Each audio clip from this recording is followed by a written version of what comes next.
भगवान की कृपा महाराज ऐसे प्राप्त हुई है कि कहते हैं पूज्यपाद गोस्वामी तुलसीदास जी महाराज का जब जन्म हुआ, राजा रामपुर बुंदेलखंड बांदा जिले में राजा रामपुर करके नगर है, जहां पर पूज्यपाद गोस्वामी तुलसीदास जी महाराज का जन्म होता है। लेकिन देखिए, जब किसी भी शिशु का जन्म होता है तो उसके दांत नहीं होते ना, वो तो बोल पाएगा, वो तो रोएगा, करेगा। लेकिन आज पूज्यपाद गोस्वामी तुलसीदास जी महाराज का जब जन्म होता है तो उनके 32 दांत हैं और उनके मुख से निकला राम, और जब सर्वप्रथम राम निकला तो उनका नाम पड़ा राम बोला। लेकिन माता का देहांत हो जाता है, कुछ समय बाद पिता का भी देहांत हो जाता है। लेकिन कुछ समाज में कहते हैं ना, हमारे समाज में कुछ अच्छे लोग भी रहते हैं और कुछ बुरे लोग भी रहते हैं, संसार सागर भांति भांति के लोग। लेकिन आज देखिए, आज कई अच्छे लोगों ने बाबा का विवाह करा दिया रत्नमाला से, और जब रत्नमाला से पूज्यपाद गोस्वामी तुलसीदास जी महाराज का विवाह हुआ तो कहते हैं ना कि विवाह होने के बाद बेटी को लेने के लिए आते हैं मायके वाले, चौथी चलती है ना, गौना जिसको बोलते हैं। तो अब लेकिन एक दिन की बात है कि जैसे ही उनको 2 दिन ही हुए थे गए हुए, अब तो बाबा को नींद नहीं आ रही है, इतना प्रेम करने लगे। आज इतना प्रेम हो गया है कि बाबा को नींद नहीं आ रही है। आज तुलसी जी महाराज कहते हैं, जिस प्रकार से मुझे नींद नहीं आ रही है, हो सकता है मेरी पत्नी रत्नमाला को भी नींद नहीं आ रही होगी, क्या किया जाए। आज देखिए, इतनी घंघोर बरसात हो रही है, आज बाबा रत्नमाला से मिलने के लिए निकल पड़ते हैं। लेकिन कहते हैं रत्नमाला के नगर के बीच में एक नदी है, बहुत ही बड़ी नदी है, और आज रत्नमाला से मिलने के लिए आज पूज्यपाद गोस्वामी तुलसीदास जी महाराज जा रहे हैं। आज उस नदी में मुर्दा बहता हुआ जा रहा है, लेकिन आज बाबा प्रेम में इतने अंधे हो गए हैं कि आज बाबा को क्या लग रहा है कि ये मुर्दा नहीं जा रहा है, ये क्या है, ये महाराज नाव जा रही है। और आज पूज्यपाद गोस्वामी तुलसीदास जी महाराज उस मुर्दे को पकड़ करके नदी पार हो गए। आज जैसे ही नदी पार हुए, अब रत्नमाला के यहाँ पहुंचे, अब विचार किया अगर मैं सामने वाले गेट से जाऊंगा तो हो सकता है पिताजी क्या कहने लगे।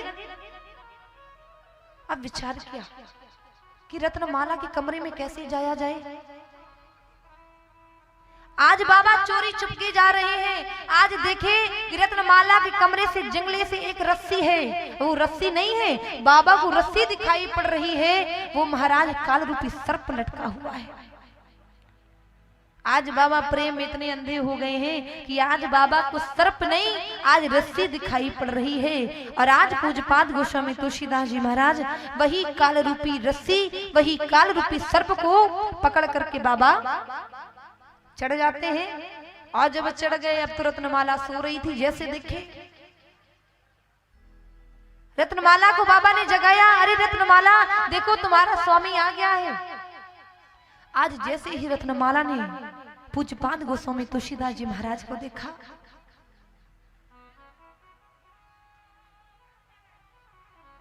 आज रत्नमाला क्रोध में कहती है, इतनी घंघोर बरसात हो रही है और आप ऐसे यहाँ पर चले आए। आज बाबा क्या कहते हैं, कहते हैं अरे रत्नमाला मैं तुमसे इतना प्रेम करता हूँ कि मुझे रात में नींद ही नहीं आई, इसलिए मुझे आना पड़ा। आज रत्नमाला को और क्रोध आया, बोली अच्छा ये बताइए इतनी बड़ी नदी है कैसे पार आई, इतनी रात्रि में नाव कहाँ होगी। बोले अरे वो तो नाव ही थी। रत्नमाला समझ गई नाव नहीं होगा, मुर्दा जरूर बहता जाता है और मुर्दे को ही पकड़ करके ये नदी पार करके आ गए। बोले अब अच्छा ये बताओ कि इस कमरे में कैसे आए। बोली अरे मुझे लग रहा था तुमने रस्सी डाल दी है मेरे लिए। जैसे रत्नमाला ने देखा कि रस्सी नहीं है, आज काल रूपी सर्प लटका हुआ है।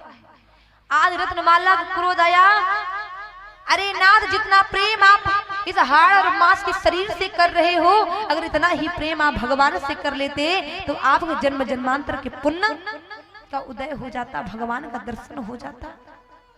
अगर आज इतना प्रेम आप गोविंद से कर लेते, इतना प्रेम आप भगवान से कर लेते, तो आपके जीवन का उद्धार हो जाता। अरे आज ये शरीर क्या है, आज है और कल ये शरीर समाप्त हो जाएगा। इस शरीर से प्रेम कर रहे हो, रत्नमाला यही कह रही है। आज ये शरीर कैसे बना है, इस शरीर में क्या है, हाड़ और मांस का ही तो बना है, रक्त से ही तो बना है। और इस शरीर में क्या है, व्यक्ति इस शरीर को, आकर्षण को देख करके समझ जाता है कि ये प्रेम है। इन्हें अगर प्रेम किसी से हो सकता है महाराज, तो केवल परमपिता परमेश्वर से ही हो सकता है। इस संसार में किसी से प्रेम होने वाला नहीं है। इस संसार में आकर्षण हो सकता है, लेकिन कभी भगवान से आकर्षण नहीं होता। भगवान से प्रेम करिए, भगवान को देख करके आकर्षण नहीं होगा कि भगवान आपसे प्रेम हो जाए। इस संसार को देख करके आकर्षण बढ़ जाता है, और उसी का लोगों ने नाम दे दिया प्रेम। हाँ, अब प्रेम प्रसंग हमारे समाज में बहुत ज्यादा चल रहा है। आज लोग प्रेम के कारण ही लोग कहेंगे प्रेम, अरे महाराज ये प्रेम नहीं है, इस शरीर का आकर्षण है। इस शरीर को प्राप्त करने के लिए आज हमारे नए युवक, जो हमारे युवा हैं, भाई बहन, आज देखिए कितना गलत कार्य कर रहे हैं। माता पिता को छोड़ करके भाग जाते हैं। जिन माता पिता ने पाल पोस कर कितना बड़ा कर दिया हो, उन माता पिता को छोड़ करके, उनकी परवरिश को खराब करके किसी लड़के के साथ चली जाती हैं और कहती हैं हमें तो भैया इतना प्रेम करते, हम तुम्हारे बिना रह नहीं पाएंगे।